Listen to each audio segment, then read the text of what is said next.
This is the big end of town, the 2021 Drive Car of the Year award for super sports cars. Sports cars priced above $100,000.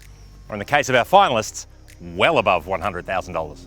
Our finalists for this very exotic category are the mid-engine twin-turbo V8 Ferrari F8 Tributo, the naturally aspirated mid-engine V10 Audi R8 Performance, and of course, the twin-turbo the iconic Porsche 911 Turbo S.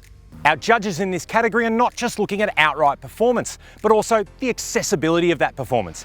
How easy or difficult are these trio to drive, both in a day-to-day environment as well as here on the racetrack. We'll be looking at the interiors, the exterior design, and then what are these things like to own?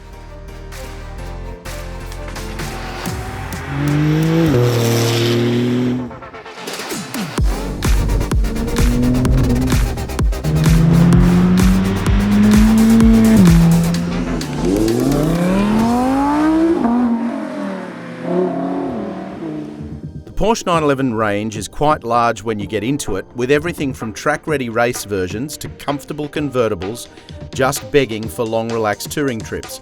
The one thing all have in common, though, is performance woven into their DNA. That's particularly evident in the 911 Turbo S.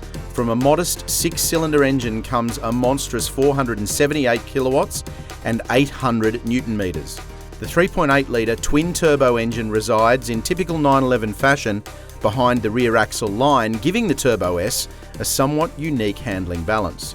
In just 2.7 seconds, the all-wheel drive Turbo S can crack the 100 km/h sprint, reeling off lightning-fast shifts from the 8-speed dual-clutch transmission on its way towards an electronically limited 330 km/h top speed, if you're brave enough to try it.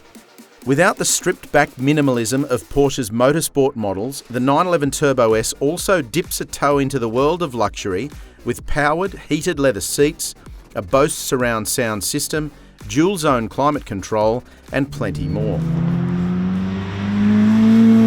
When it comes to pedigree, Ferrari, unlike Porsche or Audi, doesn't build anything other than a purist sports car. For now. That gives the F8 Tributo an esteemed lineage to prop it up. Of course, pedigree stands for little without the right credentials to back that pedigree up. To that end, the F8 Tributo stars a mid-mounted, twin-turbo, 3.9-litre V8, tuned to 530 kilowatts and 770 newton meters, the highest power output of the cars that made the grade this year. For the dash to 100 km/h, the rear-wheel drive F8 Tributo needs only 2.9 seconds via a rapid-shifting dual-clutch 7-speed transmission. To keep the racing spirit alive, there's an F1-style layout ahead of the driver, placing all major controls on the steering wheel with no unnecessary distractions. That's not to say that passengers miss out, of course, with their own 7-inch display to keep an eye on key vehicle statistics. The Audi R8 range holds the rather rare distinction among its competitors of being the only naturally aspirated performance car included, a sign of the times as more of the class move to turbocharging. As such, that also grants the R8 V10 Performance the largest engine capacity at 5.2 litres and the highest cylinder count, with a raucous V10 engine nestled in the middle of the chassis. That equips the R8 V10 Performance with 449 kilowatts, 560 newton meters, and a claimed 3.2-second run from 0 to 100 km/h. To get there, there's a 7-speed dual-clutch transmission and a quattro all-wheel drive system. Further along the R8 family tree, there's also more than a few links to the Lamborghini Huracan, with shared development between the two. Pricing in Australia starts from $395,000, which makes it not only the most expensive Audi model, but also the quickest.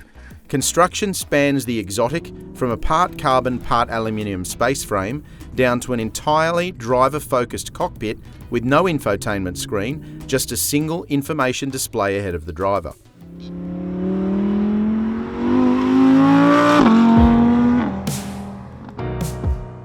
No one quite does exotica like Ferrari, and this new F8 Tributo speaks to that point perfectly. I think it has the best seats in this class. They're carbon backed, super comfortable yet supportive. There's an awesome LCD display on the passenger side which gives the passenger plenty of vitals, speed, revs, etc. And the steering wheel is great, complete with Manettino and shift light. It feels exceptional and sporty. The Audi R8 is the oldest and cheapest car here, but it does lack some wow factor in the cabin when compared to the Ferrari and the Porsche. Despite that, there are some nice charms. There's a great digital instrument cluster up front, as well as a drive select mode and start button on the steering wheel in the most convenient places. Despite it feeling a bit old hat, it still does feel quite special in terms of where you sit and the view that you get. At the end of the day too, you are in a V10 supercar. As we know, Porsche usually applies an evolutionary treatment to its interior design. However, with this new 992, they've actually looked back at the first generation 911 for design cues. There's a beautiful, simple flat dashboard and plenty of nice touches like these dashboard buttons on the top, which speak to that first generation 911. Right in front of you, you've got a great large center tacho, which is awesome for the driving experience, which is flanked by two LCD displays that tell you everything you need to know. My favorite part about this cabin, however, is two ISOFIX points in the back. If you want to take your kiddies along for a sub 3-second dash to 100, you can do it in this 911 Turbo S. Drive Car of the Year testing gets pretty serious when it comes to sports cars over $100,000, and the speeds they are capable of is only part of that reason. Our particular test track for Drive Car of the Year isn't long enough to harness the power of cars like these sports cars, so we didn't bother with lap times, rather we concentrated on handling dynamics. These are expensive, iconic, vastly different cars that buyers love for vastly different reasons. The Ferrari is a truly epic realisation of everything the Italian manufacturer knows about building fast cars. Razor-sharp precision, ridiculous balance, and savage acceleration make the icon from Maranello a potent track machine in the right hands. The judges could not believe how fast and precise you can be in a rear-wheel drive car with as much power as the Ferrari possesses. Every input feels directly connected to the car, no matter the speed, and the Ferrari encourages the driver to push harder every lap. Ferrari has refined the engineering to a point that it's hard to believe how fast you can push the F8 Tributo. Audi's R8 has been knocking on the door of the 911 for some time now in terms of the most usable sports car title. It's not quite there yet, but the car that Audi has refined since its original launch is something to behold on the dynamic test loop. All-wheel drive, a screaming naturally aspirated V10 and sensational balance meant the judges could push the R8 hard with confidence. It feels bigger and heavier than the 911 and the Ferrari, but not in an ungainly way, and it changes direction with precision and balance. The judges loved the performance of the V10, which keeps pulling hard to redline and delivers a heavy surge of mid-range torque that is perfect for the test track. Audi's all-wheel drive system, still one of the best in the business, is an R8 highlight.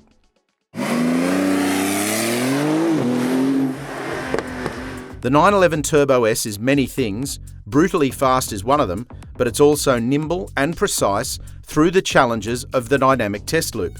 The steering is almost as razor sharp as the Ferrari, and the way it responds to inputs is as good as anything at this level. Balance over both the front and rear axles is reassuring, and the 911 encourages the driver to explore the limits of their ability on track, always willing to forgive a mistake. The judges noted the all-round balance as a strong point, but also the corner speed the 911 allows you to carry. The turbocharged flat 6 exhibits no lag, and Porsche's PDK is the standard by which all other automatics should be judged. Well, every supermodel deserves a photo shoot, and the winner in our super sports car category of sports cars above $100,000 is the Porsche 911 Turbo S. The outright brutal performance of this thing and the sheer usability of that, where it can do it day after day after day, both on a racetrack and running to the shops, makes this undoubtedly the best supercar that you can buy right now. Ultimately, it doesn't really matter what the judges say in this segment. You're never going to talk a Ferrari tragic into buying a Porsche 911, no matter how brilliant it might be. And yet the judge's job is to put that aside, as well as any personal bias there might be, and simply find the best in the segment. That car is the Porsche 911 Turbo S. It's a mighty performance car that launches like a space shuttle, keeps piling on speed on track beyond 300 kilometres an hour, and does so time after time with consummate ease. You can, however, drive the 911 around town like it's a nondescript small hatch. Its ride is exceptional, and the cabin ergonomics lend themselves to everyday usability. The Porsche 911 has, for some time now, owned the most usable sports car tag at this end of the performance spectrum, and that title remains firmly in place for 2021. If you've enjoyed this video, click like. Don't forget to hit subscribe so you can stay up to date with our latest videos, and of course read the full review at Drive.com.au.